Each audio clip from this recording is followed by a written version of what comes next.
நடந்தது என்ன நிகழ்ச்சிக்கு உங்களை வரவேற்பதில் மகிழ்ச்சி அடைகிறோம்.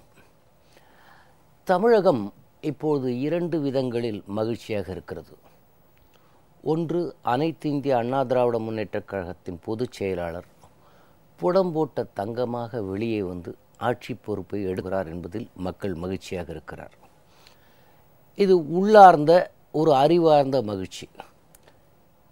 இன்னொரு வகை மகிழ்ச்சி மக்களுக்கு எப்பொழுதுமே உண்டு. ஒரு தொலைக்காட்சி ஒரு நிகழ்ச்சியை பார்க்கும்போதோ, ஒரு பொது நிகழ்ச்சிக்கு போனாலோ, ஒரு கேளிக்கைக்கு போனால் மக்கள் மகிழ்ச்சியாக இருப்பது உண்டு. இப்போது அரசியல் அரங்கத்தில் இன்னொரு கேளிக்கை வேடிக்கை நடந்து கொண்டே இருக்கிறது. திருமண கூட்டணி ஒன்று உருவாகி கொண்டிருக்கிறது. கருணாநிதியின் பேரன் வீட்டு திருமணம், நுழையாத வீட்டிற்கெல்லாம் ஸ்டாலின் நுழைகிறார். பத்திரிகை கொடுக்கிற சாக்கில் புகைப்படம் எடுத்துக்கொள்கிறார். போன வாரம் கடிதத்தில் சண்டை போட்டு கொண்டார்கள் அன்புமணி ராமதாஸும் ஸ்டாலினும்.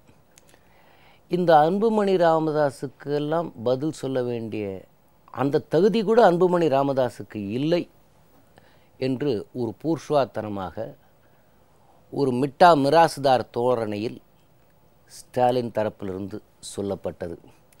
அதே ஸ்டாலின் இப்பொழுது அன்புமணி ராமதாஸ் இல்லத்திற்கு போய் பத்திரிகை கொடுக்கிறார்.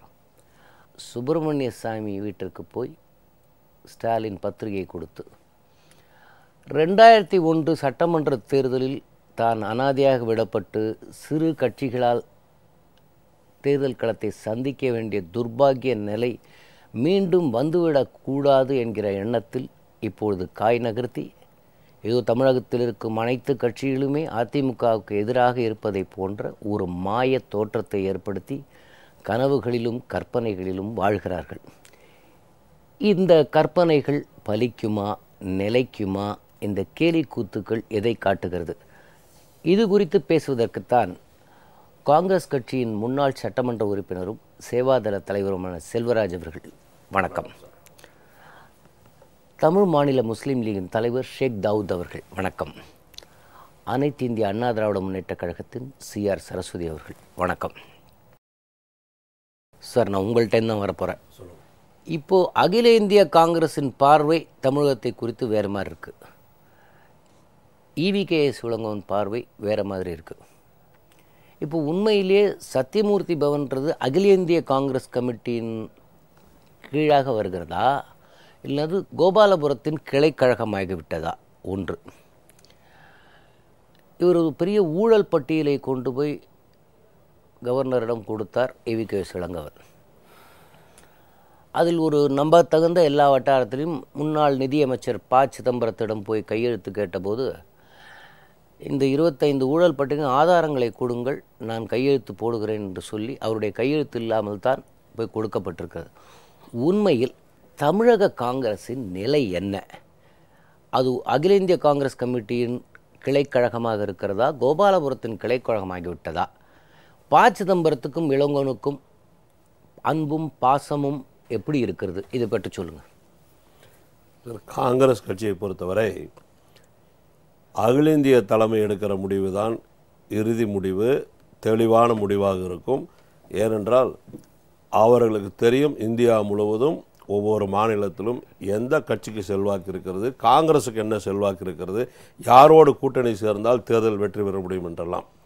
சில காலங்களாக காங்கிரஸ் கட்சியை பொறுத்தவரை குறிப்பாக 1977 இருந்து குறைந்தது ஒரு 6 பாராளுமன்ற தேர்தலில் அதிமுகவோட கூட்டணி வச்சுருக்கோம். 4 சட்டமன்ற தேர்தலில் கூட்டணி வச்சுருக்கோம்.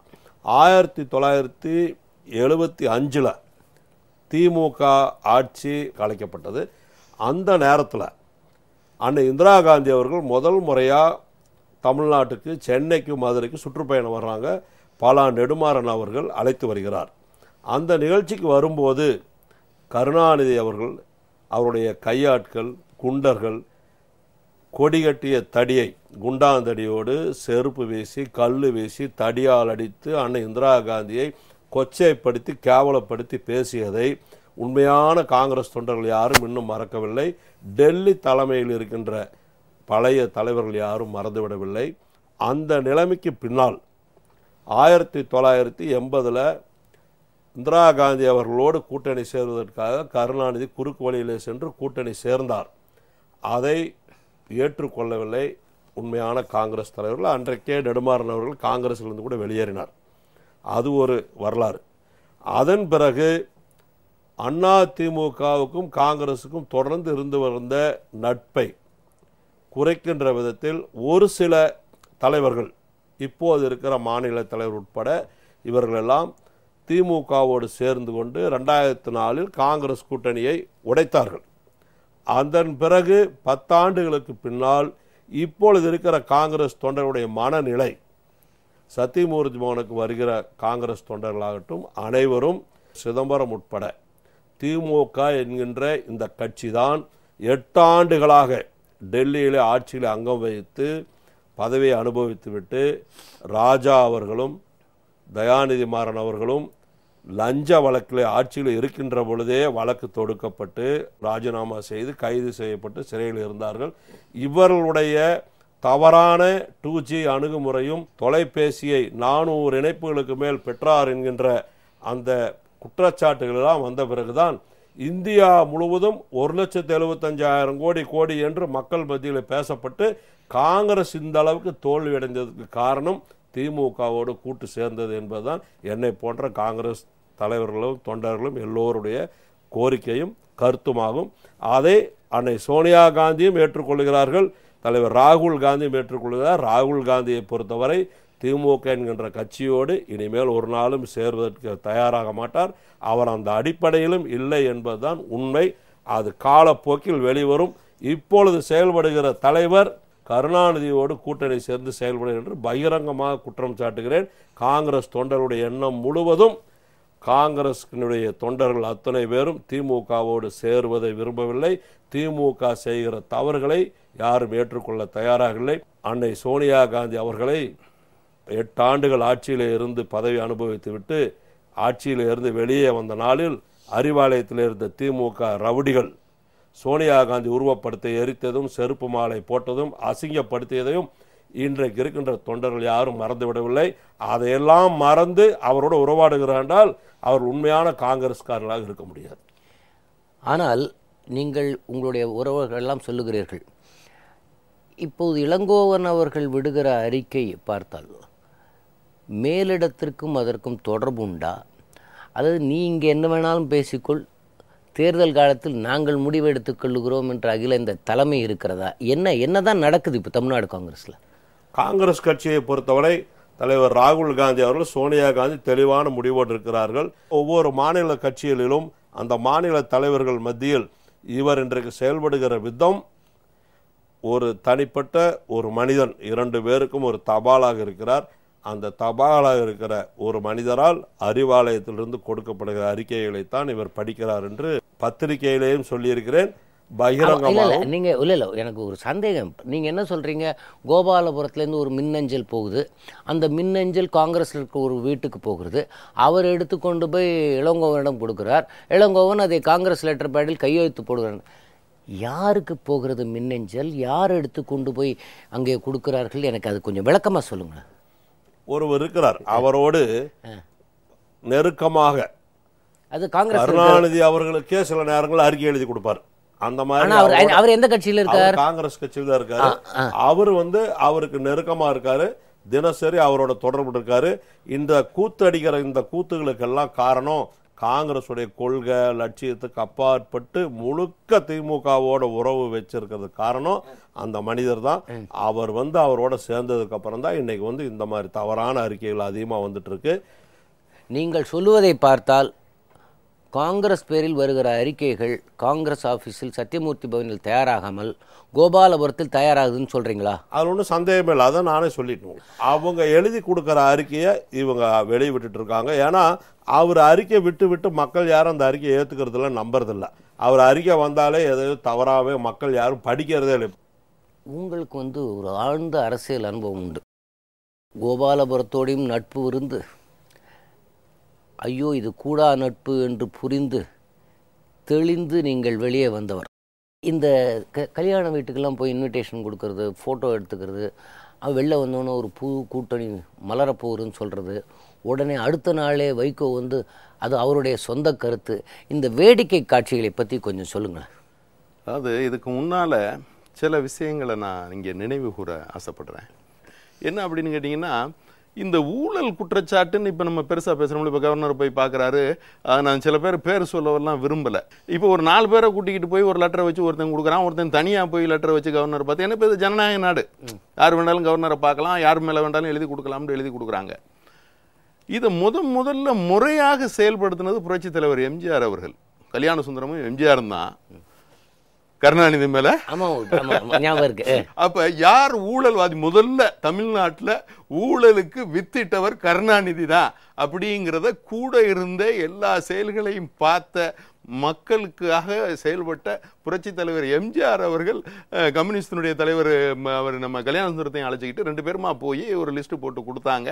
அந்த லிஸ்ட்டு வந்து கன்ஃபார்மாக இந்திரா காந்தி அம்மையார் அவர்களால் விசாரிக்கப்பட்டு அதுக்கப்புறம் அதுக்கு கமிஷன் போடப்பட்டு அந்த கமிஷனில் விஞ்ஞான ஊழல் புரிந்தவர் கருணாநிதி, இவர் மேலே சார்ஜ் ஷீட் ஃபைல் பண்ணு எல்லாம் பண்ணணும்னு சொல்லி, அப்போ அந்த அளவுக்கு வந்து அவரை பதவி இறக்கமெல்லாம் பண்ணி அப்புறம் இவர் கால் கையில் விழுந்து அவங்களோட கூட்டணியாக தான் அருமை சகோதரர் காங்கிரஸ் சார்ந்தவர் சொன்னார். அதாவது குறுக்கோளியில் கூட்டணி வச்சாருன்னு சொல்லிட்டு, நேருவின் மகளே வருக, நிலையான ஆட்சி தருக, அப்படி இப்படின்னு சொல்லிட்டு என்னென்னவோ சொல்லி கால் கையில் போய் விழுந்து நான் செஞ்சதெல்லாம் மன்னிப்பு வாபஸ் வாங்கிக்கிறேன் அப்படின்னு சொல்லிட்டு விழுந்து அந்த கூட்டணியை மிகைப்படுத்தி அதை கொண்டு வந்து அதை அதில் செயல்படுத்தினார். அப்போ கருணாநிதி அவர்களுக்கு வந்து என்ன வருமானம், என்ன சொத்து, என்ன அவர் இன்கம் டேக்ஸ் கட்டியிருப்பார். இப்போ பல ஆயிரம் கோடிக்கு அவருக்கு வருமானம். எனக்குமே ஆச்சரியமாக இருக்குது.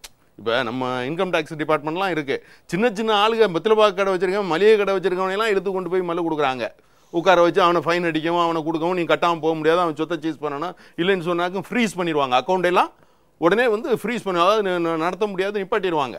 ஆனால் இவர் என்ன வருமானம் பண்ணார், என்ன எனக்கு தெரிஞ்ச அவர் ஒரு தொழிலும் பண்ணதாக எனக்கு தெரியல. இல்லைங்க, இப்போதான் பேர 100 கோடி ரூபா இந்த சன் டிவி பிரிச்சதுல ஒரு. ஆமாம், அது இந்த 100 கோடிக்கெல்லாம் எப்படி வந்துச்சு அந்த டிவி எல்லாம் எப்படி? அதாவது எனக்கு விவரம் தெரிஞ்சு இந்த கலாநிதி தயாநிதி மாறலாம் அவங்கெல்லாம் வந்து பார்த்தீங்கன்னு சொன்னால் அந்த வீடியோ கேசட்டு 10 ரூபா 5 ரூபாய்க்கு அந்த முனையில் ஒரு சின்ன கடை, அந்த கடையில் நின்று வித்துக்கிட்டு இருப்பாங்க, அந்த சீட் எழுதி உள்ளே வச்சு வித்துக்கிட்டு இருப்பாங்க. சாயங்காலத்தில் நாங்கள் காஃபியெல்லாம் நின்று தான் குடிப்போம், எல்லாருமே பேசிக்கிடுவோம். இந்த பேருக்கு உள்ளே இருந்து எல்லாமே எடுத்து கொடுத்துட்டு இருப்பானுங்க. இப்படி தான் அவங்க பூமாலைன்னு சொல்லிட்டு அதுக்கு ஒரு பேரை வச்சு இதை நடத்திருந்தாங்க. இதெல்லாம் வந்து மறந்து போச்சு. இப்படி இருந்தவங்க இன்னைக்கு பல ஆயிரம் கோடிக்கு சொத்து எப்படி வரும்? இதுக்கு எப்படி கணக்கு எழுதுறாங்க? எப்படி இன்கம் டேக்ஸ் டிபார்ட்மெண்ட் ஒத்துக்கிறது? உங்களுக்கு மாத்திரம் ஏன் எந்த சட்டமுமே வேலை செய்ய மாட்டேங்குது? இப்போ கல்யாணம் அவங்க வீட்டில், இதுக்கு முன்னால் கருணாநிதி வீட்டில் கல்யாணமே நடக்கலையா? இதுக்கு முன்னால் எத்தனை கல்யாணம் நடந்திருக்கு? ஸ்டாலின் மகளுக்கு கல்யாணம் நடந்திருக்கு, மயனுக்கு கல்யாணம் நடந்திருக்கு, அதுக்கு முன்னால் கருணாநிதி மக கனிமொழிக்கு கல்யாணம் நடந்திருக்கு. அப்போ இப்படி எல்லாம், அதாவது அவங்க குடும்ப நிகழ்வுகளெல்லாம் நீங்கள் பாருங்கள் எல்லாத்தையும். அப்போ இந்த கல்யாணத்தில் மாத்திரம் நாங்கள் வடநாட்டு பாணியில் செய்ய போகிறோம்டா, இது என்ன அர்த்தம்? எல்லா தலைவர்களையும் சந்தித்து எல்லா தலைவர்களையும் கூப்பிட போகிறோம். சரி, நீ எல்லா தலைவர்களும் சொன்னது யார்? யாரெல்லாம் மாண்புமிகு புரட்சி தலைவி அம்மா அவர்களுக்கு எதிராக செயல்படுறாங்களோ அவங்கள தான் நீ சந்திச்சிருக்க. இல்லையா, இப்போது அரசியல் நாகரிகம்னா லல்லு பிரசாத் வந்து பாஜகவின் கடுமையான எதிர்ப்பாளர். மோடியை அவரால் ஏற்றுக்கவே முடியாது. ஆனால் லல்லு வீட்டு கல்யாணத்துக்கு மோடி போனார். எனக்கு அதுல ஒரு விஷயம் உங்களுக்கு சொல்றேன். சுனாமி வந்த போது இந்த நிதி கொடுத்தாங்கல்ல, அப்ப அந்த சுனாமி வந்த போது வந்து நீங்க நிதி கொடுத்தீங்க, அம்மாவும் வாங்கிட்டாங்களே, வாங்காம இல்லையே? வாங்கும்போது அப்பா நல்லா இருக்காரு அதையும் கேக்குறாங்க. அப்ப இதுல யாரு வந்து அரசியல் நாகரிகம் உள்ளவங்க நீங்க சொல்லுங்க. இன்னும் ஒருபடி மேல நான் போய் சொல்றேங்க, இது வரைக்கும் தமிழகத்தில் 2 ஆட்சிகள் தாங்க மக்கள் ஆட்சியாக இருந்திருக்கு. ஒன்று மாண்புமிகு புரட்சி தலைவி அம்மா அவர்களுடைய ஆட்சி, அதற்கு முன்னால் புரட்சி தலைவர் எம்ஜிஆர் அவர்களுடைய ஆட்சி. அந்த 2 ஆட்சி தான் மக்களுக்காக. இதுக்கு முன்னால் நடந்த ஆட்சிகள் எல்லாம் மக்களுக்காகவே கிடையாது. சரி, கருணாநிதி ஆட்சி அதிகாரத்துக்கு எப்படி வந்தார்? அந்த இதை எனக்கு இப்போ நினைவுக்கு வருது. எப்படின்னு சொன்னால், அண்ணா அவர்கள் வந்து உடல்நலம் சரியில்லாமல் இருக்கும்போது கருணாநிதியை ஒப்படைச்சிட்டு போனார். இல்லையே, நெடுஞ்செழியன் தானே ஆக்டிவாக இருங்க அப்படின்னு சொல்லிட்டு ஒப்படைச்சிட்டு போனார். இதையெல்லாம் தாண்டி இன்னும் சில விஷயங்கள் நான் உங்களுக்கு சொல்லணும். மாறனெல்லாம் படித்ததுக்கு யார் காரணம்? புரட்சி தலைவர் எம்ஜிஆர் காரணம். அவர் தாங்க ஃபீஸ் கட்டியிருக்காரு. அதாவது அண்ணா அவர்கள் வந்து ஒரு மாநாட்டிலே சொன்னார், 2 பேர்களைத்தான் பதிவு பண்ணிட்டு போனார். அன்னைக்கு அம்மாலாம் சின்னவங்க, அப்போ தான் சினிமா என்ட்ரி. என் தம்பிகள், அவர் முதல்ல சொல்கிற வார்த்தை, இலட்சிய நடிகர் எஸ்.எஸ். ராஜேந்திரனும் என் தம்பி எம்.ஜி. ராமச்சந்திரனும் இல்லை என்றால் இந்த திராவிட முன்னேற்ற கழகம் இல்லை. முதல் 11 லட்சம் எந்த வருஷத்தில்? 59 வாக்கில் 11 லட்சம். அந்த 11 லட்சத்தை தான் மிஞ்சணுங்கிறதுக்காகத்தான் பின்னாடி இவர் ஒரு 11 லட்சத்தை கொடுத்து அண்ணாவிடம் ஒரு மோதிரம் வாங்கி அதை கண்ணதாசன் கடுமையாக விமர்சனம் பண்ண பீச்சில் போய் உட்காந்து அண்ணாட்ட கேட்குறாராம், நான் எல்லாம் உழைக்கிறேன், கருணாநிதிக்கு மோதிரம் போட்டீங்க. அவன் வாங்கி கொடுத்தான் போட்டேன், நீ வாங்கி கொடுத்தா நான் போட்டிருப்பேனே என்பதெல்லாம் வரலாறு. இல்ல, அதை விட இன்னொரு விஷயத்தையும் சொல்லிடுறேன். இவ்வளவு நாத்திகம் பேசக்கூட சாய்பாபாவை கூப்பிட்டு என் கையில ஏன் மோதிரம் போடலன்னு. இல்ல அது வர அடுத்தது வர. இப்ப ராமானுஜர் ஏன் வராரு இந்த விஷயத்துக்கெல்லாம் வர. இந்த போன வாரம் தான் கடித போக்குவரத்தில் அடிச்சுக்கிட்டாங்க அன்புமணி ராமதாஸ். அதுவும் அன்புமணிலாம் ஒரு மனுஷன், இவனெல்லாம் மதிக்கணுமான்னு வந்து அவருக்கு இன்னொருத்தரை விட்டு வன்னியரை விட்டே பதில் சொல்ல விட்டார். இந்த காட்சிகள் எல்லாம் நீங்க எப்படி பாக்குறீங்க சொல்லுங்க. முதல்ல ஒரு பெருமைக்குரிய விஷயத்தை நான் சொல்லி ஆகணும் சார். மாதராய் பிறப்பதற்கே மாதவம் வேணுங்கிற வார்த்தைக்கு ஏற்ப அண்ணா திமுகவில் அம்மான் தலைமையில் இருப்பதற்கே நாங்கள்லாம் மாதவம் செஞ்சிருக்கோம். ஏன்னா இத்தனை சோதனைகளை தாண்டி ஒருவர் வெற்றி பெற முடியும் என்றால் உலக அரசியல் வரலாற்றில், நான் இந்தியாவில் மட்டும் சொல்லலை, நிச்சயமாக எங்கள் அம்மாவை தவிர யாரோ ஒரு ஃபினிக்ஸ் பறவை மாதிரி எத்தனை சோதனை வந்தாலும் அதை சாதனையாக்கி மேலே மேலே பறக்கக்கூடிய அம்மாவை எதிர்த்து நிற்க துப்பில்லாதவர்கள் தான் இன்றைக்கு இந்த மாதிரி நாடகத்தெல்லாம் நடத்துகிறாங்க. அது மக்களுக்கே தெரியும். என்ன நான் கேட்குறேன், நீங்கள் சொன்ன மாதிரி கருணாநிதி கர்நாடக அரசை போய் இவ்வளோ பேசுகிறாரு, இவ்வளோ வற்புறுத்துறாரு. காவேரி தண்ணீருக்கு ஒரு கடிதம் எழுதியிருப்பாரா தமிழ்நாட்டுக்கு காவேரி தண்ணீர் நீ கொடுத்தே ஆகணும்னு? மேகதாதை கட்டக்கூடாதுன்னு பேசியிருப்பாரா? ஏன் இதே டாக்டர் ராமதாஸ் அவர்கள் தன்னுடைய ஆட்களை கன்னடம் பேசக்கூடிய ஜி.கே. மணியை அனுப்பி நீ மேகதாதுவை கட்டக்கூடாதுன்னு கன்னடத்தில் சித்தராமையார்கிட்ட சொல்லியிருப்பீங்களா? அம்மா அவர்கள் விஸ்வரூபமா வெளியில வந்தாச்சு. இனி வரப்போற அத்தனை தேர்தலிலும் வரலாறு அண்ணா திமுகவுக்கு தான் மக்கள் எழுத போறாங்க. அதை சந்திக்க உனக்கு திராணி இல்லை. காமெடி பண்ணிட்டு இருக்காங்க. அது பத்தாக்குறை ஒரு காமெடியனை வேற கூட வச்சு பண்ணிட்டு இருக்காங்க. இந்த விஜயகாந்த் 2 காமெடியன் இருக்காங்க. 2 பேரை பத்தி சொல்லிடுறேன். முதல் காமெடியன் கொஞ்ச நாளைக்கு முன்னாடி இந்த விஜயகாந்த், அந்த ஆள் வந்து இவரோட மண்டபத்தை கருணாநிதி முதலமைச்சராக மொத்தம் இடிச்சார். அந்த பேச்சு பேசினாரு. பிஜேபியோட சேர்ந்து நாடாளுமன்ற எலெக்ஷன் சந்திக்கும் போதும் கருணாநிதி செய்த துரோகங்கள்னு பட்டியலிட்டு பேசினாரு. இப்போ அந்த காமெடியனை கூட்டிட்டு டெல்லிக்கு, என்னன்னா அவருக்கு என்னன்னா விஜயகாந்துக்கு பிரைம் மினிஸ்டர் அப்பாயின்மெண்ட் கிடைக்கல. அவரை பார்க்கறதுக்கு ஒரு நாடகத்தை அவர் எழுதினாரு, மனைவியும் மச்சானும் சேர்ந்து ஒரு டாமாவை போட்டு இவங்களெல்லாம் கூட்டிட்டு என்னமோ மேகதாதுக்கு போற மாதிரி போய் தனியா போய் மறுபடியும் ஒரு சந்திச்ச உடனே பக்கத்துல இருந்த அன்னைக்கு யார் தூண்டி விட்டது, கருணாநிதியோட ஆட்கள் எப்படிப்பட்டவங்கன்னு ஒரு உதாரணம். இதெல்லாம் புரிஞ்சுக்கணும். மக்கள் பார்த்து சிரிச்சாங்க. அன்னைக்கு உட்காந்து பதில் சொல்லும் போதே பக்கத்துல இருக்க திருச்சி சிவா தூண்டி விட்டாரு. இது எந்த சேனல்னு சொல்ல போக குண்டக்க மண்டக்க அடிப்பேன், கண்ணா பின்னான்னு பேசுவேன், அந்த காமெடியன் ஒரு பக்கம். இவங்க எல்லாம் சேர்ந்து அம்மாவை எதிர்க்கிறாங்கன்னா இது காமெடி இல்லாம ஒரே ஒண்ணுங்க, எங்க அம்மா ஒரு பெண் சிங்கம். மக்கள் தெளிவாயிட்டாங்க. கருணாநிதி இல்ல, ஒரு கருணாநிதி இல்ல, 1000 கருணாநிதி வந்தாலும் இனி அண்ணா திமுக ஆட்சி என்பது நிரந்தரமானது தமிழ்நாட்டில். அதை மாற்ற யாராலும் முடியாது. ஏன்னா மக்கள் தீர்ப்பது மகேசன் தீர்ப்பு. அதாவது முன்பே அதிமுக பொதுச் செயலாளரை பற்றி எழுதும்போதெல்லாம் ஆங்கில நாளேடுகள் அயன் பட்டர்ஃப்ளை ரோல் மாடல். இப்போ இவங்க எல்லாரும் சேர்ந்துறாங்க. இவர் என்ன அங்கே என்னெல்லாம் காமெடின்னா, அங்கே ஏற்கனவே 3-4 முதல்வர்கள் இருக்கிறார்கள். கருணாநிதி வர போகிறாரா, ஸ்டாலினுக்கு முடிசூட்ட போகிறாரா தெரியாது. அங்கேயே அப்பா பிள்ளையில யார் முதல்வர், அங்கே 2 முதல்வர் இருக்காங்க. அழகிரி வேற இருக்காங்க. அவர் தனியாக வருவார், அவர் தனி ட்ராக்கு. அது எப்படி வரப்போறாருன்னு தெரியாது. கலைஞர் டிவியில் தனக்கு 20% பங்கு தான். ஆனால் என்ன திகாருக்கு அனுப்பிட்டு 80% பங்கு வச்சவங்கலாம் சும்மா இருக்கீங்களேன்னு அங்கேருந்து ஒரு கோபம், அந்த பெண்ணிடமிருந்து ஒரு கோபம் ஒன்று வந்துக்கிட்டு இருக்கு. அன்புமணி ராமதாஸ் டிக்ளேரே பண்ணிட்டார் போன வாரம் மாநாட்டில். என்ன ஒரே ஒரு பதவி பிரமாணம் தான் நடக்கலை, அந்த அளவுக்கு அவர் டிக்ளேர் பண்ணிட்டார். விஜயகாந்த் என் தலைமையில் தான் தமிழ்நாட்டில்னு வந்து மோடிகிட்டே கேட்டதாகவும் அவர் அது முடியாதுன்னு சொல்லிட்டாலும் அப்படி ஒரு முதல்வர் இருக்காங்க. இத்தனை முதல்வர்கள் இருக்கும்பொழுது அப்புறம் திருமாவளவன் ஏற்கனவே அந்த கூட்டணியில் இல்லைங்கிற மாதிரி அவர் விலகிட்டார். அதாவது நாங்கள் சொல்லுகிறபடிதான் ஆட்சி நடக்க வேண்டும்னு அவர் ஒரு பக்கம். இதுல இத்தனை முதல்வர்களை எப்படி அவங்க சமாளிப்பாங்கன்னு நீங்க நினைக்கிறீங்க? அவங்களுக்கு இப்ப அதை பத்தி எல்லாம் கவலை இல்லை, அம்மாவை சமாளிக்கணும். இவங்களெல்லாம் சார் கருணாநிதியை பொறுத்த வரைக்கும் என்ன தெரியுங்களா, எப்பவுமே பாருங்களேன், ஸ்ரீரங்கம் எலெக்ஷன்ல இவ்வளவு பேரை போய் இப்ப பத்திரிகை கொடுக்குறாரு ஸ்டாலின். காலைல 6:30 மணிக்கு சுப்பிரமணியம் வீட்டுக்கு போறாரு, அன்புமணி வீட்டுக்கு போறாரு. ஸ்ரீரங்கம் எலெக்ஷன்ல கூவி கூப்பிட்டீங்கல்ல, கெஞ்சினீங்கல்ல, கோபாலபுரம் கதவு திறந்தே இருக்கிறது, அன்னாரிவாளையம் கதவு திறந்தே இருக்கிறது சொன்னீங்கல்ல. ஏன் அப்ப யாரும் உங்களை கண்டுக்கல? பொது வேட்பாளர் நிறுத்தணும்னு கேட்டாருல்ல கருணாநிதி. ஒரு தொகுதிக்கே பொது வேட்பாளர் நிறுத்த இவங்க எல்லாம் தயாரா இல்லை. 234 தொகுதிக்கு நடக்க போற எலெக்ஷன்ல இவங்க கூட்டணி எல்லாம் ஒண்ணு சேர்ந்து மக்களை சந்திக்க போறாங்களா? இது நடக்கக்கூடிய காரியமா? முதல்ல இவங்களுக்குள்ள ஒரு ஒத்துமை வருமா? கருணாநிதி குடும்பத்துக்குள்ள ஒரு ஒத்துமை வருமா சார்? நிச்சயமா வராது. ஏன்னால் அந்த குடும்பத்தில் பதவிக்காக அலைபவர்கள் தானே தவிர மக்களை எப்பவுமே கருணாநிதியை பொறுத்த வரைக்கும் இவங்களெல்லாம் கூப்பிட்டா கூட அவர் மனதில் தன் குடும்பம் வாழ வேண்டும். இல்லை, அதுலேயே நீங்கள் பார்க்கணும், ஒரு வகையில் அவர்களுக்கு அரசியல் நாகரிகம் தெரியாவிட்டாலும் கூட இந்த நிகழ்ச்சி வாயிலாக நான் அவருக்கு அவருடைய சகோதரி மரணத்திற்கு என் ஆழ்ந்த இரங்கலை நான் தெரிவித்துக் கொள்கிறேன். அது யார் மரணமாக இருந்தாலும் இரங்கலை தெரிவித்துக் கொள்கிறோம். ஏனென்றால் நமக்கு அந்த பண்பு தெரியும். ஆனால் நம் வீடுகளில் ஒரு துக்க காரியம் நடந்தால் அடுத்த 2-3 மாதங்களுக்கு எந்த நல்ல காரியமும் நடத்த மாட்டோம், பேசக்கூட மாட்டோம். இப்பொழுது அவருக்கு அன்புக்குரிய பாசத்திற்குரிய அவருக்கு ஒரு அரசியல் சாணக்கியரை பெற்று தந்த அவருடைய மனசாட்சியாக இருந்த முரசொலி மாறனின் தாயார் அவர்கள் இறந்து போயிருக்கிறார். இப்போது ஜூன் 3 அவர் பிறந்த நாளை கொண்டாடுவாரா?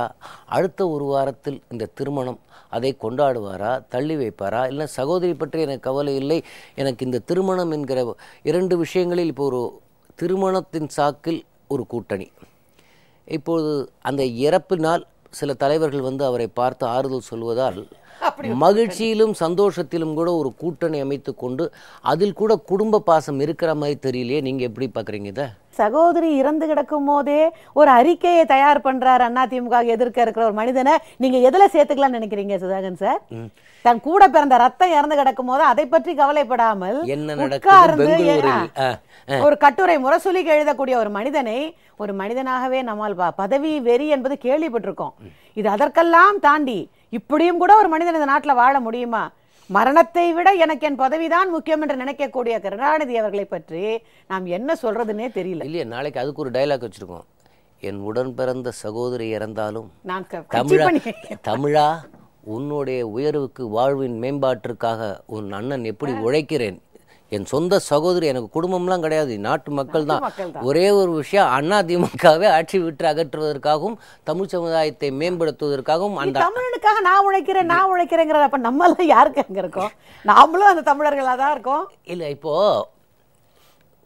உங்க ஈவிகே சிலங்கோன் ஊழல் பட்டியல் அதிமுக சொல்றாரு. அதாவது அது காங்கிரஸ் இதை பற்றிலாம் ஏன் அவர் கவலைப்படல?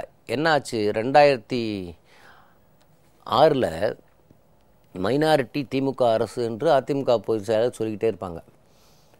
காங்கிரஸின் தயவில்லை என்றால் இவர் ஆட்சி அமைச்சிருக்க முடியாது. உங்களை ஒரு வார்த்தை கேட்கவே இல்லை. 93 சீட்டை வச்சுக்கிட்டாரு. அறிவாலயத்தில் என்ன அறிவிப்பு? நாளான்னைக்கு நான் பதவி ஏற்றுக்கொள்வேன், காங்கிரஸிடம் போய் ஒரு மரியாதைக்கு கூட எனக்கு ஆதரவு தருகிறீர்களா அப்படி என்று கூட கேட்காமல் பதவி ஏற்றுக்கொண்டார்.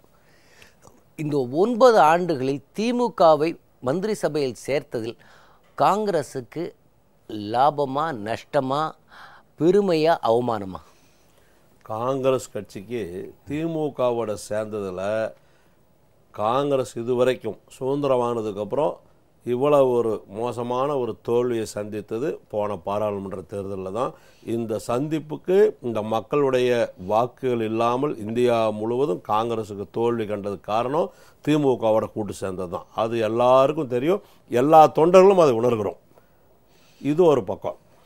இனி ஒரு பக்கம் 93 எம்எல்ஏவோட அவர் இருக்கும்போது டெல்லியில் மட்டும் கூட்டணி சேர்ந்துட்டு ஆட்சியில் அங்கம் வச்சாங்க. இங்கே கூட்டணிக்கு காங்கிரஸ் கட்சியை அவர் சேர்த்தவும் இல்லை, காங்கிரஸை மதிக்கவும் இல்லை, ஒரு வாரிய தலைவரும் கூட கொடுக்கல. காங்கிரஸ் கட்சியை எம்எல்ஏக்களை தன்னுடைய கைபாவனைகளாக வச்சுருந்தார் ஒழிய காங்கிரஸ் கட்சி உரிய மரியாதையை அவர் கொடுக்கல. அதை கடுமையாக நாங்கள் அப்பிருந்து எதிர்த்துட்டு தான் இருக்கோம். அதில் ஒரு சிலருடைய பலனுக்காக நலனுக்காக ஒரு சிலர் அன்னை சோனியா காந்தி கிட்ட தப்பாக சொல்லி இந்த கூட்டணியை தொடர்ந்து கொண்டு வந்துட்டு இருந்தாங்க. அதோடைய பலனை இப்போ அவங்களும் அனுபவிச்சுட்ருக்குறாங்க. இது எல்லாம் விட நீங்கள் கல்யாண பத்திரிக்கை பற்றி சொன்னீங்க. அது ஒரு கல்யாண பத்திரிக்கை கொடுக்கறதுக்கு போகட்டும், போகும்போதே கூட தொலைக்காட்சி பத்திரிகை நிருபர்களை கூப்பிட்டு போகிறதுங்கிறது ஏதோ கூட்டணி பேசுறதுக்கு போகிற மாதிரி கூட்டிகிட்டு போகிறாரு. அந்த கல்யாண பத்திரிக்கை கூப்பிட்டாங்களா? இன்னும் கூப்பிடல. கல்யாண பத்திரிக்கை கொடுக்குறாரு. கல்யாண பத்திரிக்கை வாங்குற ராமதாஸோட பையன் அன்புமணி ராமதாஸை நீங்கள் சொன்ன மாதிரி 2 நாளைக்கு முன்னாடி தான் சொல்கிறாரு, அவருக்கு நான் பதில் சொல்ல வேண்டிய தகுதி உள்ள ஆள் இல்லைன்னு. தகுதி இல்லாத ஒரு மனிதரை நான் மதித்து எதுக்கு ஒரு பத்திரிக்கை கொண்டு போனாருன்னு தெரியல. பத்திரிக்கை கொடுத்துட்டு வெளியே வந்த ஒரு அரை மணி நேரத்துலேயே அந்த கட்சியோட தலைவர் மணி அவங்க வந்து தொலைக்காட்சியிலையும் பத்திரிகைகளுக்கும் அறிக்கை கொடுக்குறாரு, இது கல்யாண அழைப்பு தான் ஒழிய அரசியல் கிடையாது, அரசியல் நாங்கள் பேசவே இல்லை, இதுக்கும் அரசியலுக்கு தொடர்பே இல்லைன்ட்டார். ஏன்னா இது ஏதாவது முடிச்சு போட்டுருவாருன்னு முன்கூட்டிட்டாங்க, சொல்லிட்டாங்க. அதே மாதிரி வைகோபாலசாமி வீட்டுக்கு போனாங்க, வைகோ வீட்டுக்கு போனதுலேயும் அவர் என்ன சொல்கிறாரு, இது கூட்டணி இல்லை, அரசியல் கிடையாது, இது பத்திரிக்கை கொடுக்க வந்தாங்க, அதோடு முடிஞ்சுன்ட்டாங்க. அதனால் இவரை யாருமே எந்த தலைவர் அவங்க ஒரு இவரை வந்து தலைவராகவே மதிக்கலை, ஏற்றுக்கல. இவர் எதாவது முடிஞ்சு பார்க்குறாரு, யாரும் இவங்களோட ஏற்றுக்கிற மாதிரி இல்லை. டாக்டர் ராமதாஸோட பேத்தி கல்யாணத்துக்கு போயிருக்கும்போது இதே கதை தான் சொன்னாங்க, வைகோ எங்களோட சேர்ந்துட்டார் வந்துட்டார். அவர் அதுக்கு முற்றுப்புள்ளி வச்சார்.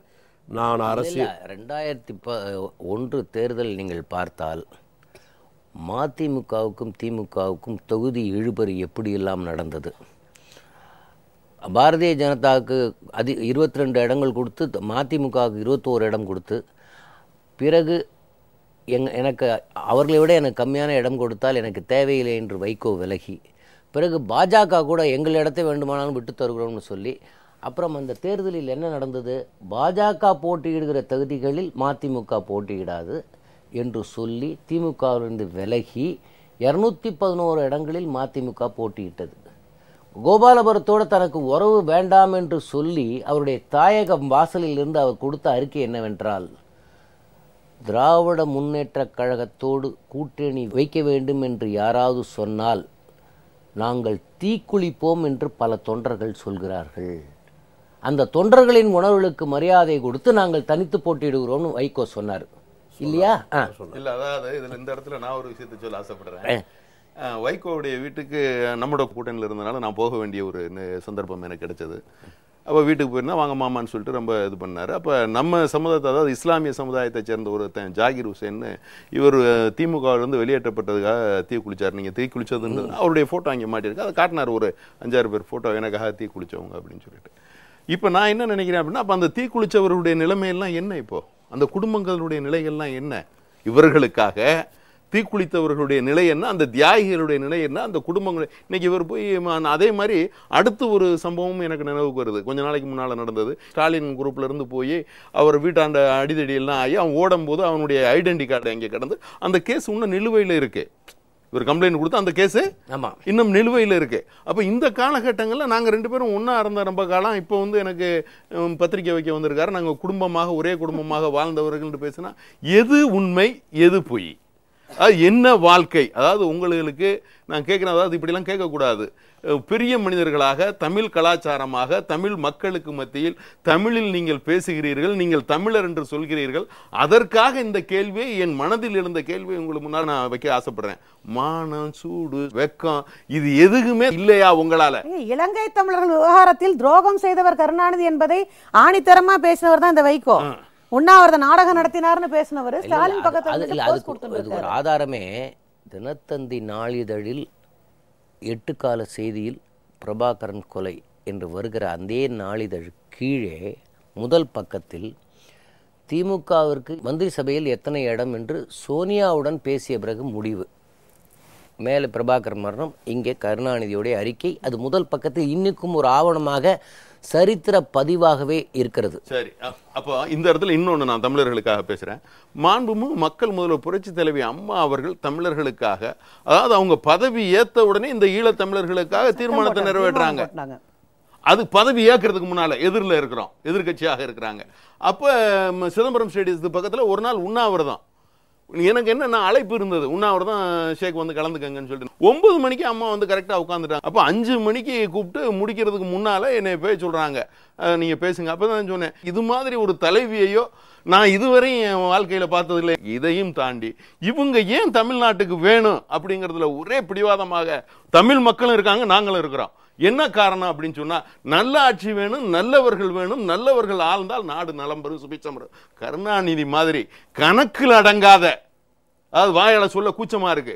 குற்றச் செயல்களையும் தவறுகளையும் புரிந்த அதே மாதிரி ஆட்சிக்கு வந்துட்டா டெய்லி ஒவ்வொரு நாள் நீங்க பாத்தீங்கன்னா ஒரு மேடையை போட வேண்டியது, 4 கவிஞர்களை கூப்பிட்டுக்கிற வேண்டியது, இல்ல ஆட விட வேண்டியது. பெரிய அசிங்கங்க. தலைவனுக்கு பாராட்டு விழா டெய்லி சாயங்காலம் இதுதாங்க தொல்லை. அப்ப இதெல்லாம் இல்லாம மாண்புமிகு மக்கள் முதல்வர் புரட்சி தலைவி அம்மா அவர்கள் என்ன செய்யறாங்க தெரியுங்க, நலத்திட்டங்களை கூட காணொலி காட்சியில, அது நீங்க நம்ம போய் வந்தா செலவு அதிகமாயிடும்பா அப்படின்னு சொல்லிட்டு காணொலி காட்சி மூலமாக பண்றாங்க. இடையூறு ஏற்பட்டக்கூடாது. அப்ப எப்படிப்பட்ட முதல்வர்? அதே மாதிரி இன்னொன்னு அவங்கள்ட்ட எனக்கு அதிகமாக பிடிச்சது என்ன அப்படின்னு கேட்டீங்கன்னு சொன்னா, மக்களுக்காக சேவை பண்ணுவதையே தன்னுடைய சேவையாக வச்சிருக்காங்க. அவங்க பிறந்ததனுடைய நோக்கமே இது எப்படின்னு சொன்னா இறைவன் தந்த வரம். இது தமிழக மக்களுக்கு என்ன நிறைய பேர் இந்த மாதிரி வர்றதில்ல. நிறைய பேர் அவனும் அதிகாரத்துக்கு வரணும், சம்பாதிக்கணும், பணம் பண்ணிக்கிறணும், வசதியா வாழணும் அப்படிங்கிற நினைச்சு வாழக்கூடிய ஒரு காலகட்டத்தில் தமிழக மக்களுக்காக இறைவன் தந்த வரமாகத்தான் இதை கருதுறேன். இப்படி உள்ளவங்களை நீங்க ஏன் புறக்கணிக்கணும்னு நினைக்கிறீங்க? சகோதரி சரஸ்வதி சொல்றது போல நான் ஒரு விஷயத்தை இதுல சொல்ல ஆசைப்படுறேன். நம்மளை வளர்த்தவங்க எல்லாம் பெண்ணுதான்ப்பா. பெண்கள் இல்லை என்றால் இன்னும் ஒருபடி மேலே போய் சொல்லணும்னா, தமிழர்களுடைய பெரும் பண்பாடே என்ன அப்படின்னா, பெண்களை தான் தெய்வமாகவே வணங்குறீங்க நீங்க எல்லாருமே. அப்படி வணங்கக்கூடிய ஒரு நாட்டுல இல்ல இப்போ அப்துல் கலாம் அவர்கள் இந்த நாட்டின் ராமேஸ்வரத்திலிருந்து மிகப்பெரிய குடியரசுத் தலைவராக இருக்கும்போது அவர் என்ன சொல்றாரு, அவர் தனியாகவே எம்பவர்மெண்ட் ஆஃப் விமன்னு ஒரு புஸ்தகம் எழுதிட்டு அதில் ஒரு தனி சில அத்தியாயங்கள், பெண்ணை உயர்த்தாத எந்த சமுதாயமும் காட்டுமிராண்டி சமுதாயம், கடவுளினுடைய படைப்பில் full circle of God's creation ஒன்று சொல்கிறார். அது என்னென்னா பெண் தான். எங்கள் அம்மா சப்பாத்தி போட்டுக்கிட்டே இருந்தாங்க சின்ன வயசில், நான் சாப்பிட்டுக்கிட்டே இருந்தேன். எங்கள் அண்ணன் தனியாக கூப்பிட்டு, அம்மா போடுறாங்க நீ சாப்பிட்டுக்கிட்டே இருக்கே, நம்ம வீட்டில் வருமானம் கிடையாது தெரியுமா, அம்மா தனக்கு வச்சுருந்த சாப்பாடு எடுத்து உனக்கு போடுறா. அதை போல் தமிழகத்துக்கு கிடைத்த மிகப்பெரிய கார்டன் ஃபுல் கிரியேஷன் தான் முதலில் எம்ஜிஆர் என்று ஒருவரை தோற்றுவித்தது. அதற்கு பிறகு காலம் ஒரு சரியான ஒரு தலைவியை காட்டியது. உண்மையில் இவர் கருணாநிதி 24 மணி நேரம் உழைக்கிறாங்கன்றாங்களே, உண்மையில் உழைப்பது யார்? நீங்கள்லாம் பக்கத்துல இருந்து பார்த்துருக்கீங்களே, இப்போ சொல்லுங்கள். அது எனக்கு சார் ஒரு விஷயம் சார், நம்ம வாழ்க்கையில் ஒரு மனிதன் எதுக்குமே போதுன்ற சொல்கிற வார்த்தையே கிடையாது. இப்போ நம்ம சைக்கிள் வாங்கினா ஒரு ஸ்கூட்டர் இருந்தால் நல்லா இருக்கும் இல்லைன்போம், ஸ்கூட்டர் வாங்கினா ஒரு கார் இருந்தால் நல்லா இருக்கும் இல்லைன்போம். ஸோ மனிதன் போதும்னு ஒரே ஒரு விஷயத்த சொல்கிறான்னா அது சாப்பாடு தான். நம்ம ஓரளவுக்கு நம்ம எது போட்டாலும் போதும்னு மனநிறைவோட போதுமா, அந்த அன்னலட்சுமியாக இன்றைக்கு மக்களுக்கு போதுமா போதும் போதும்னு சொல்லக்கூடிய அளவுக்கு இன்றைக்கு கோவில் பூராவும் மக்கள் பசியை ஆற்றக்கூடிய ஒரே தலைவி இந்தியாவிலே இன்னைக்கு புரட்சி தலைவி அம்மா தாங்க. அது எவ்வளோ பெரிய விஷயம். ரெண்டாவது, இந்த வைகோவுக்கோ ராமதாஸுக்கோ விஜயகாந்துக்கோ அம்மாவை பற்றி பேசுகிற அருகதை இல்லை. ஏன்னா முதல்ல அவங்களுக்கு நன்றி இல்லை. அந்த கட்சிக்கு அங்கீகாரம் யாருங்க வாங்கி கொடுத்தா? இல்ல, பாமகவை 99 சேர்த்த போது போயஸ் தோட்டத்து வாசலில் February 6 என்ன சொன்னார் ராமதாஸ்? பெரியண்ணன் மனோபாவத்தில் நடந்து கொள்கிறார் கருணாநிதி, இப்பொழுது என் அன்பு சகோதரியிடம் அதை ஒப்படைத்து விட்டேன் என்று போயஸ் தோட்டத்து வாசலில் சொல்லி, அதாவது பிளண்டர் ஒன்று என்றால் பாமகவிற்கு அங்கீகாரம் வாங்கி கொடுத்தது என்பது கூட இப்போ தேமுதிக உட்பட தேமுதிக விஜயகாந்துக்கு தான் பெரிய மக்கள் கிட்ட செல்வாக்கு இருக்கு, அது இருக்கு, இது இருக்கு, என்னால அதிமுக ஜெயிச்சுதுன்ட்டு எல்லா மேடையிலையும் பேசினார். அதிமுக ஆட்சிக்கு வந்ததுக்கு தேமுதிக தான் காரணம்னு. நீ எப்படிப்பட்ட ஒரு காமெடி பீஸ் என்பதை எம்பி எலெக்ஷன்ல பார்த்தோம். மக்கள் நாங்கெல்லாம் பிரச்சாரம் பேசுவோம் சார், பேசிட்டு விஜயகாந்த் அப்படின்னு ஆரம்பிச்சாலும் ஜனங்க சிரிக்க ஆரம்பிச்சிருவாங்க. ஏன்னா இவர் அடிச்ச முட்டாள்தனம். வேட்பாளர் பேரை மாத்தி சொல்றது, வேட்பாளர் காலால மிதிக்கிறது, வைகோ அடிக்கிறது, வைகோ பக்கத்துல வச்சுக்கிட்டு வரும் சட்டமன்ற தேர்தலில் நடக்கிறது, நாடாளுமன்ற தேர்தல், வரும் சட்டமன்ற தேர்தலில் வைகோ ஓட்டு போடுங்கன்னு சொல்றது. இந்த காமெடி எல்லாம் பார்க்கும்போது உன்னால் ஒரு தொகுதியில் ஜெயிக்க ஏன் டெபாசிட் வாங்க கூட அருகதை இல்லாத இயக்கங்களுங்க.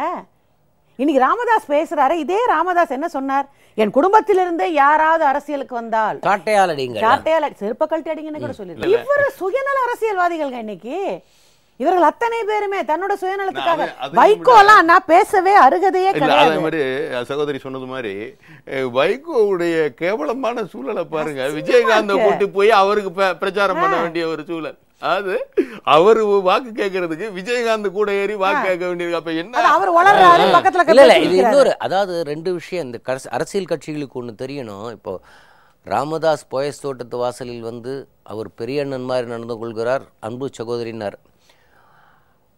அதாவது 2 விதமாக கூட்டணியை பற்றி நான் அடுத்தது பேசுகிறேன். அவர்கிட்ட ஒரு முக்கியமான விஷயத்தை கேட்டுட்டு, அதிமுகவோடு ஒரு கட்சி கூட்டணி வைத்தால் அதனுடைய கௌரவம் எப்படி இருக்கும், திமுகவோடு ஒரு கட்சி கூட்டணி வைத்தால் அதனுடைய கௌரவம் என்ன ஆகும் என்பது குறித்து பேசுவதற்கு முன்பு, சார் தமிழ்நாட்டு ஊழலெல்லாம் பேசுகிறாரு, இந்த 2G ஊழலை பற்றி ஏன் அதாவது கட்சிக்கு மிகப்பெரிய, நீங்கள் சொன்னதைப் போல காங்கிரஸ் கட்சியை அகில இந்தியாவிலும் துடைத்து எரிந்து தூக்கி போடுகிற அளவுக்கு காங்கிரஸை கொண்டு வந்தது இந்த 2G ஊழல் தான். நிலக்கரி ஊழலை விட அதிகம் பேசப்பட்டது 2G ஊழல் தான்.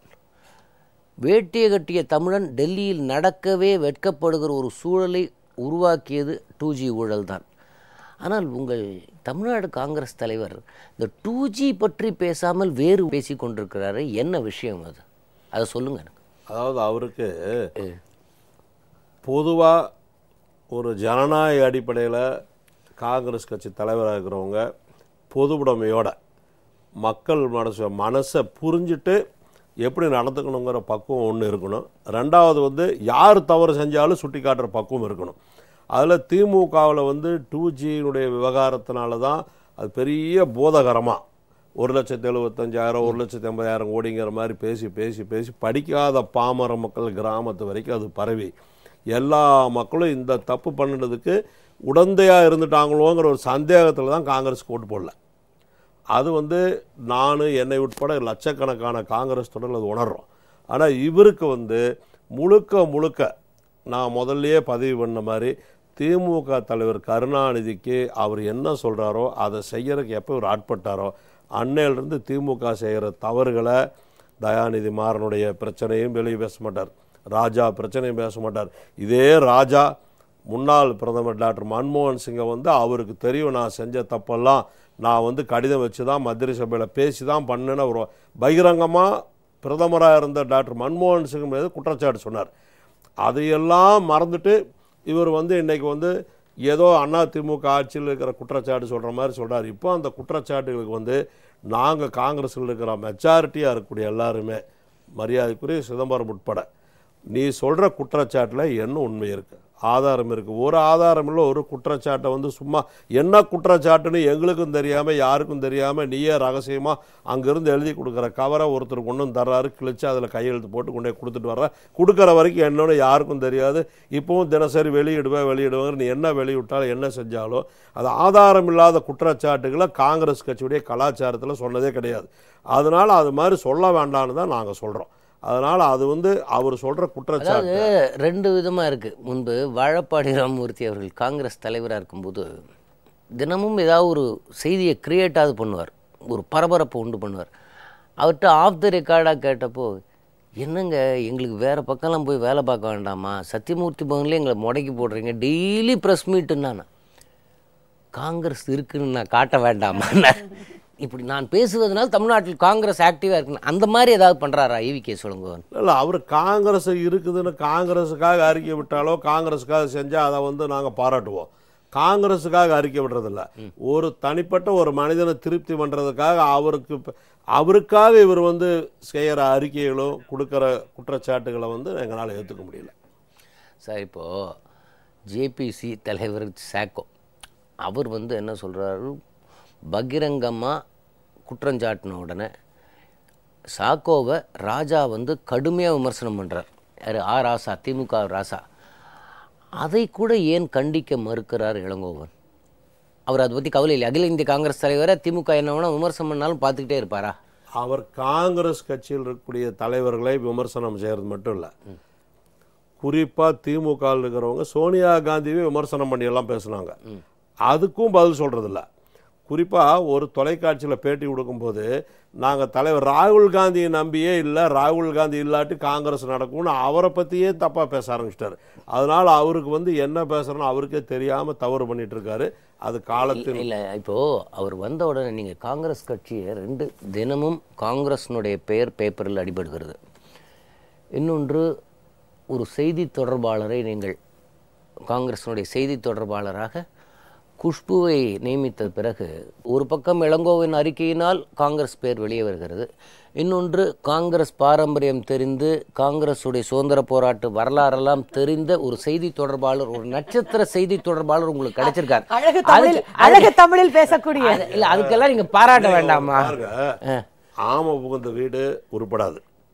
அது மாதிரி ஒரு 2 பேர், நான் பேர் சொல்ல விரும்பல, இவங்களை வச்சுட்டு இவங்க நடத்துறதுனால காங்கிரஸ் கட்சியை வந்து ஒரு பாரம்பரியமான ஒரு காங்கிரஸ் பேரியக்கத்தை ஒரு 130 வருஷம் ஆன கட்சியை வந்து இவ்வளவு ஒரு தரமல்லாத ஒரு வேலைக்கு அழைச்சிட்டு போயிட்டு ஸ்டார் வேல்யூ ஆட் ஆயிருக்கா இல்லையா சார் காங்கிரஸ்க்கு? அது சொல்லுங்க. அதெல்லாம் ஒண்ணும் கிடையாது. காங்கிரஸ் கட்சியில வந்து சினிமா நடிகர் நம்பி யாரும் இது வரைக்கும் ஓட்டே போடல.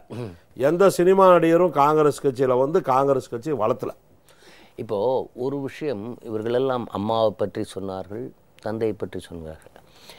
எனக்கு ஈவிகே சிவலிங்கன் பற்றி முதலில் அன்னையை அவர் மதிக்கிறாரா? அன்னை என்பதை அவர் மதிக்கிறாரா? அது உங்களுக்கு சொல்லுங்க எனக்கு. ஏன்னா அவருடைய தாயார் இருப்பது அனைத்து இந்திய பல வருடங்களாக அவருடைய தாயார் இருப்பது அனைத்து இந்திய அண்ணா திராவிட முன்னேற்ற கழகம். அவர் தந்தையார் ஈவிகே சம்பத் சொல்லின் செல்வர், அண்ணாவின் இதயக்கனியாக இருந்து திராவிட முன்னேற்ற கழகத்திலிருந்து அவர் வெளியே போக காரணமாக இருந்தவர் கருணாநிதி.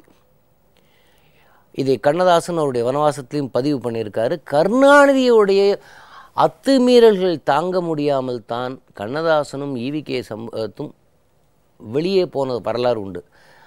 இவர் தன் தாயையும் மதிக்க மாட்டார், மறைந்த தன் தந்தைக்கு செய்யப்பட்ட கொடுமைகளையும் மறந்து விடுவார் என்றால் அவருக்கு யார் மீது தான் உண்மையான பற்று? அதை சொல்லுங்களேன் எனக்கு. ஈவிகே சிவலிங்கன் பற்றி அந்த ஒரு ஹியூமன், அது மேன் வாட்சிங்னு டெஸ்மாண்ட் மாரிஸ் ஒன்று சொல்லுவான். அந்த மாதிரி இந்த மேனை கொஞ்சம் வாட்ச் பண்ணி ஸ்டடி பண்ணுறதுக்கு ஒரு சைக்கலாஜிக்கல் அனாலிசிஸாக சொல்லுங்களேன். ஈவிகே ஒரு குடும்ப பாசங்கிறது கிடையாது. ஏன்னா அவங்க யாரும் வந்து ஒரு மனித நேயத்தை மதிக்கிறது இல்லை, குடும்ப பாசம் கிடையாது, மக்களை நேசிக்கிறது இல்லை. எதையாவது நீங்கள் சொன்ன மாதிரி ஏதாவது அன்னைக்கு பத்திரிகையில் வந்து ஜனங்க மத்தியில் நம்மளும் இருக்கிறோன்னு தெரியணுங்கிறதுக்காக அரசியல் செஞ்சிட்ருக்காங்க. இதை வந்து யாரும் ஏற்றுக்க போகிறதில்ல. இது எல்லாத்தை விட ஒரு விஷயம், நீங்கள் தாய்மையை பற்றி அம்மாவை பற்றி சொல்கிறதுனால சொல்கிறேன். சட்டமன்றத்தில் அதிமுகவோட பொதுச் செயலாளரை தாக்குட்பட்டாங்க, அவங்கள அவமானப்படுத்துனாங்க. அது யார் செஞ்சாங்க? திமுக. இந்தியா வரலாறுலேயே எந்த ஒரு பெண் எதிர்க்கட்சி தலைவரை அவமானப்படுத்துகிற ஒரு சம்பவம் நடந்ததுங்கன்னா தமிழ்நாட்டில் மட்டும்தான். தாய்மைக்கு யார் முக்கியத்துவம் தர்றாங்க? திமுகவில் இருக்கிறவங்க யாருக்குமே குடும்பத்தில் இருக்கிற எந்த பெண்களும் மதிக்கிறதில்ல. அப்படி மதிக்கிறவங்களா இருந்தால் திக தலைவர் வீரமணி வந்து சொன்னார், தாலியெல்லாம் கழற்ற போராட்டம் ஆரம்பித்தார். அந்த நேரத்தில் கருணாநிதி அவர் மேலே ரொம்ப பாசம் பொழிகிற மாதிரி 2 பேரும் சும்மா தும்முனாலே உடம்புக்கு சரியில்லைனா ஓடி வந்துடுவார் இவரை பார்க்குறது. அப்படி இருக்கிற இந்த மனுஷன், அவரை ஆதரிக்கிற மனுஷன், அவர் வந்து தாலியை கழட்ட சொன்னார். திமுக இருக்கிறவங்களாம் கழட்டிட்டாங்களா? அது தமிழருடைய கலாச்சாரம் தானா? தமிழருடைய பண்பாடு தானா? இதையெல்லாம் தட்டி கேட்கறதுக்கு ஸ்டாலின்னாலே முடியல, கருணாநிதினாலே முடியல. என்ன காரணம்? பெண்களை வந்து ஏன் இவ்வளோ கொடுமைப்படுத்துகிறாங்க, இழிவுபடுத்துகிறாங்க? பெண்கள்லாம் அவ்வளோ இலக்காரமாக போயிடுச்சு இவங்களுக்கு. தாலியை கழட்ட சொல்கிறதுக்கு அது தப்புன்னு சொல்லி இவங்க சொல்லவே இல்லையே. அதாவது இப்ப இவங்க பெண்கள் சொன்னதுனால சொல்றேன், அனந்த நாயகியிலிருந்து ஒரு ஆரம்பிச்சிருக்காருங்க. இத என்ன பேசினார், அது சட்டமன்ற குறிப்பில் எப்படி இருக்கிறது? இன்னைக்கு அவர் ஆரம்பிக்கலைங்க. அதாவது தமிழகத்தில் நீங்கள் பார்த்தீங்கன்னா மோசமான முன்னுதாரணங்கள் எப்பொழுது ஆரம்பிக்கப்பட்டது என்றால் இவர் தலைமையில் எப்பொழுது திராவிட முன்னேற்ற கழகம், அதாவது ஒரு நிருபர் கேள்வி கேட்டால் அந்த நிருபர் அந்த மாலையில் அந்த கூட்டத்திற்கு வருகிறார் என்றால் அந்த நிருபர் இங்கே வந்திருக்கிறார், அவர் கையை காலை வாங்கு என்று சொல்வதிலிருந்து, அடியாட்களை வைத்து விரட்டுவதிலிருந்து, தனக்கு பிடிக்கவில்லை என்றால் நாராச நடையில் ஒருவரை திட்டுவது, இதெல்லாம் கருணாநிதி கைவந்த கலை. இப்போது நாம் இந்த வரலாறை பற்றி பேசினால் நமக்கு இந்த ஒரு மணி நேரம் போராது. வரலாறுனா அம்மாவுக்கு ஒரு சிறப்பை நான் சொல்லியே ஆகணும். இங்கே என்ன என் கண்ணால் பார்த்த உண்மை. இப்போ அம்மாவுக்கு இடையில் பிரச்சனை ஏற்பட்டு இந்த 7 மாதம் நாம மக்களின் முதல்வர்னு பேசியிருக்கோம். ஊடகங்கள்லாம் முன்னாள் முதல்வர்னாங்க. ஒரு 3 மாதத்துக்கு முன்னாடி அம்மாவுக்காக உயிரை நீத்தவர்களுக்காக முதல்ல ஒரு 200 பேர் இறந்தப்போ குடும்பங்களுக்கு 3 லட்சம் ரூபா அம்மா கொடுக்க சொல்லி நான் திருவாரூர் மாவட்டத்துக்கு போயிருந்தேன். நானும் மாண்புமிகு அமைச்சர் காமராஜ் அவர்களும். அந்த செக்கை அவங்ககிட்ட கொடுக்கும்போது அவங்க என்ன தெரியுமா சொன்னாங்க? முதலமைச்சர் அம்மாவுக்கு எங்கள் நன்றியை சொல்லுங்கம்மா. ஏன்னா அவர்கள் மனதில் ஆழமாக பதிந்து விட்டது, இவர் தான் முதலமைச்சர் நமக்கு. இவர் ஆனால் அந்த சிறப்பு ஒருத்தருக்கு வருதுன்னா அது அம்மாவை தவிர நிச்சயமா சொல்றேன் கண்ணால் பார்த்த உண்மை. இது கடையில இந்த கருத்தை நான் பதிவு பண்ண ஆசைப்படுறேன். அதாவது கருணாநிதியை பத்தி இது என்ன அப்படின்னு சொன்னா, காமராஜரை கக்கன் காமராஜர் முதற்கொண்டு இவர் இழிவுபடுத்திருக்காரு. அது இதுன்னு சொல்லிட்டு ஹைதராபாத் வங்கியில் பணம் இருக்கிறது. அது யார் அவர் கருணாநிதி இழிவுபடுத்தல. நீங்க சொன்ன மாதிரி கருணாநிதி ஒரு தீய சக்தி. எம்ஜிஆர் சொன்னாரு கருணாநிதி ஒரு தீய சக்தி, அதாவது ஒழிக்கப்பட வேண்டிய ஒரு தீய சக்தி. அந்த கருணாநிதி தமிழ்நாட்டுக்கு கொடுத்த சாபமாகத்தான் இது தெரியுது. அதாவது புரட்சி தலைவர் எம்ஜிஆர் அவர்களும் மாண்புமிகு அம்மா அவர்களும் அதை மாற்றி இருக்கிறாங்க. அந்த மாற்றினதை தாங்க முடியாமல் இந்த தீய சக்தி எல்லாம் ஒன்று சேருது. இல்லை, இந்த ஒரு இடத்துல ஒரு பதிவு பண்ண விரும்புகிறேன். அதாவது 96 அண்ணா திராவிட முன்னேற்ற கழகம் தோல்வி அடைந்த பிறகு 96லேருந்து 2001 நீங்கள் பார்த்தீங்கன்னா தென் தமிழகம் வன்முறை காடாக இருந்தது.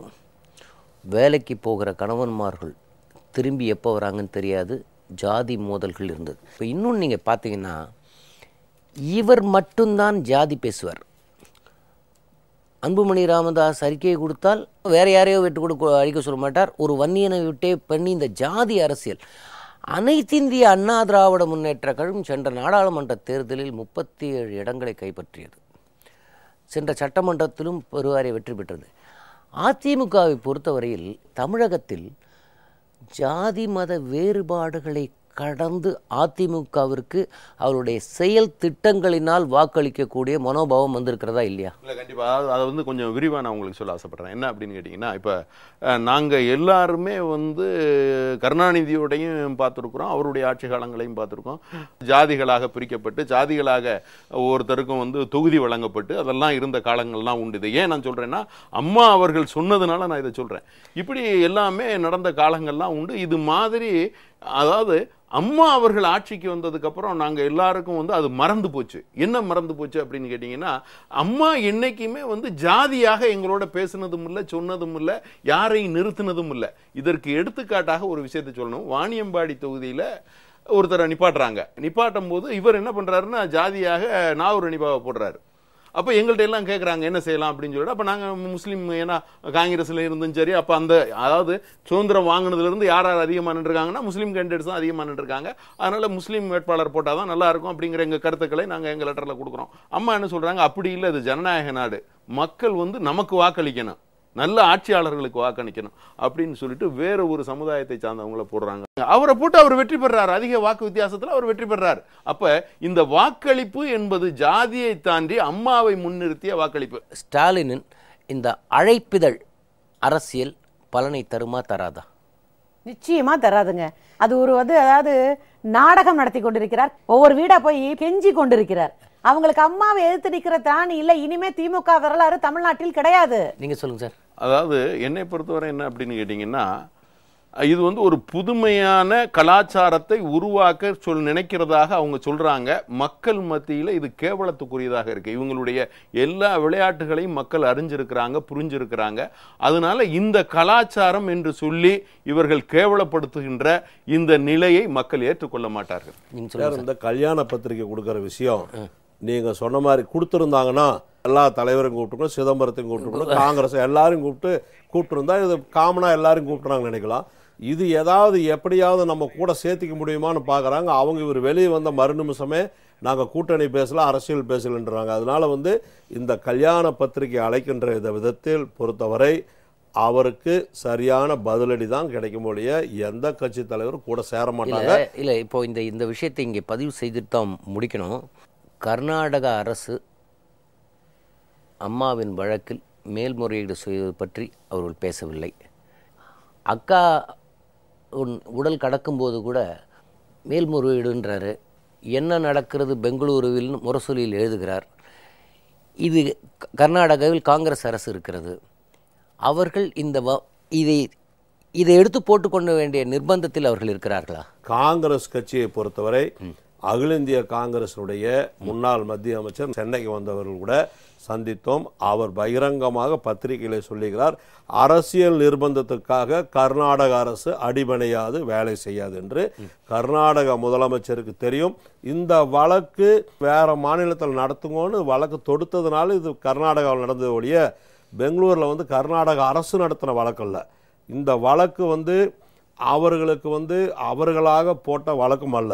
காங்கிரஸ் கட்சியை பொறுத்தவரை இப்பொழுது பகிரங்கமாகவே நான் சொல்லுகிறேன், காங்கிரஸ் கட்சியுடைய டெல்லியில் இருக்கிற தலைவர்களாகட்டும், கர்நாடக முதலமைச்சராகட்டும், அங்கே இருக்கிற நண்பர்கள், எனக்கு நிறைய அமைச்சர்கள் இருக்கிறவங்க நண்பர்கள் தான், சிவகுமார் மற்றவங்க எல்லாரும், அவங்க எல்லாரும் சொல்கிறது என்னன்னாக்கா, அவங்களுக்கு கொடுத்த வழக்கு தீர்ப்பில் நம்ம எதுக்கு தலையிடணும் அப்படிங்கிறது தான் எல்லாரும் இருக்கிறாங்க. அதனால் அதிக பெரும்பான்மையான காங்கிரஸ் தொண்டர்களுடைய கருத்து என்பதும் தெரியும். நாங்களும் கடிதம் அனுப்பியிருக்கிறோம் முதலமைச்சர். இப்போது இது ஒரு புறம் இருக்க, சோனியா காந்தி அவர்களே அதிமுகவின் நாடாளுமன்ற தலைவர் டாக்டர் வேணுகோபாலை சொல்லி வாழ்த்து சொன்ன விஷயமாவது ஈவிகே இளங்கோவனுக்கு தெரியுமா? அதாவது அவர்கள் பாராளுமன்றத்தில் நடு மண்டபத்தில் பாராளுமன்ற உறுப்பினர்களெல்லாம் அந்த இடைவேளையில் உட்கார்ந்து சாப்பிடுவாங்க. அந்த மைய மண்டபத்தில் வச்சு அதிமுக பாராளுமன்ற குழு தலைவரிடத்தில் வாழ்த்து சொன்னது எல்லாருக்கும் தெரியும். அங்கே இருந்து உடனடியாக காங்கிரஸுடைய ஒரு பாராளுமன்ற உறுப்பினரை இவருக்கு ஃபோன் செய்து சொன்னபோது அவங்க சொல்லிட்டு போகிறாங்க, அதை பற்றி எனக்கு பிரச்சனை இல்லை என்று தான் சொன்னார் ஒழிய இவருக்கு தெரியும். அது தெரிந்தும் இவர் தெரியாத போல் நடிக்கிறார். அதாவது தமிழ்நாட்டில் இருக்கிற இந்த கேளிக்கைகளின் கூடவே இது என்னதான் திராவிட முன்னேற்றக் கழகம் ஒரு கேளிக்கை நடத்தி கொண்டிருந்தாலும் அந்த கேளிக்கைக்கு பின்னால் தமிழர்களுடைய எதிர்காலம், தமிழ்நாட்டின் எதிர்காலம் இருக்கிறது. இது ஆழமாக பார்க்க வேண்டிய ஒரு விஷயம். தினமும் படங்கள் எடுத்துக்கொண்டு ஊடகங்களில் காட்டி காட்டி மக்களை குழப்புகிற வேலையை செய்யக்கூடாது என்பதற்காக, இந்த விஷயங்களை நேயர்களுக்கு தெளிவுபடுத்த வேண்டும் என்பதற்காக உங்கள் மூவரையும் அழைத்தோம். உங்கள் மூவருக்கும் எங்களுடைய மனமார்ந்த நன்றி, வணக்கம். நேயர்களே, மீண்டும் நடந்தது என்ன நிகழ்ச்சியில் நாம் சந்திப்போம்.